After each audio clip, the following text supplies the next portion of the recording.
Right before this video starts, I would like to take a moment and thank all of you for the massive love and support on my previous video, and thank you all so much for making it the first video on the channel to reach over 1,000 views. I really could not have done this without you guys. Thank you all so much.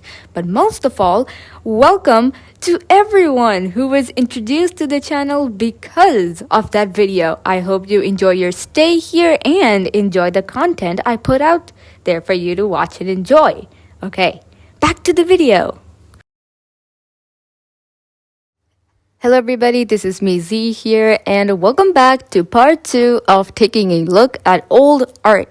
I'm making this video not only because of the success of my previous video, but also because I really wanted to make another part regarding my old art because of how much fun I had creating the previous one. I got to take a look at all the abominations I made and call them masterpieces all those years ago, and I really could not resist the urge to make another part, so here I am.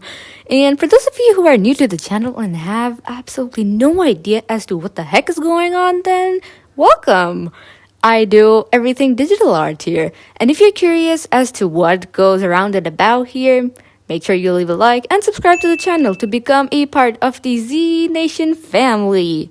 Okay, I guess a lot of us want to see what other abominations I made, so let's get started. The very first drawing of part 2 of this video we will be taking a look at is this one. I guess it's a tradition to start off with an old Five Nights at Freddy's related drawing, so this is a drawing I made of the marionette, and I actually like it. I really like how the drawing has an overall 8-bit vibe to it, and I actually used the chromatic abbreviation effect correctly. Let's go. This was around the time when I was starting to get used to all the settings, the controls, and everything else. And wow, I guess I must have been really inspired by the 8-bit minigames as well, because I can't get over how much I like this. This drawing definitely gets a pass, and no, it's not because of it being from my favorite video game of all times. It's just because I actually made an effort to make it look like an 8-bit drawing, okay? Okay, on to the next one. Oh, what do we have here? It's a drawing of my old persona back when I used to be a gacha kid. What? Okay, this is a very interesting drawing. I can definitely see that the old me had a vision and she brought it to life. Even the pose I used here, it was from the Gacha Club library.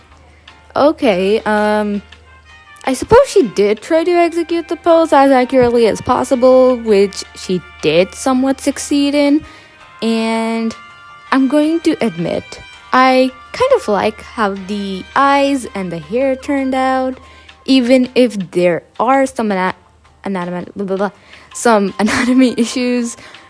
And the background, gosh, what was up with me and absolutely bombarding my backgrounds, because that looks so cluttery. Even when I'm looking at this drawing, my eyes are just going left and right and I don't know where to look first. But I can say for sure that now my backgrounds are better, improved, and not so cluttery. But I kind of have mixed feelings about this one. I don't know. I drew this drawing on like a mini iPad. So for a mini iPad, the drawing's actually really nice. I'm going to say that as well, but overall, it's a 50-50. Okay, on to the next one. Okay. I guess this is the point where things start to get a little bit worse. Why is her foot right off the bed? And why is her other leg just there? I don't understand. What is even going on here? The only good part about the drawing is probably the background, which wasn't even drawn by me. I just picked up a random backdrop from the Abby's Pen Library. The head looks weird, the hair looks weird, the hands look weird, everything looks weird. Oh my goodness. I was so proud of this drawing back when I made it. Oh my god! Wow! Now that I take a look at it, there is so much that is going on. So much that is incorrect. I don't know where to start, I don't know where to end, so all I'm gonna say is that, please take this drawing away from me. With all due respect, what is that? In case you guys are curious as to what my reaction to this drawing was, here is the reaction. Disgusting shit. And that, ladies and gentlemen, is a visual representation of my in real life reaction upon seeing that drawing after so many years.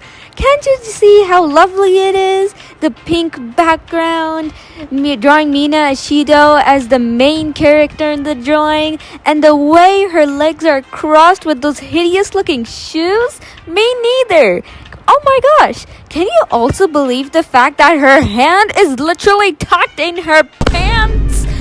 Oh my gosh, that looks so wrong and sounds so wrong. What was I thinking?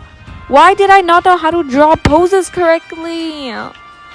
How was I not? Oh my gosh, guys, I don't know what to say. All I'm gonna say is that I'm just so glad no internet troll at the time bullied me so hard that I would have went off the internet for the rest of my life after uploading this drawing on the internet. Like, I'm not even kidding. I should be thankful that I started using Polaroid around the time when people were actually nice and kind and accepting, unlike the times of today where people are absolutely ruthless and merciless enough to bully somebody off the internet. Wow.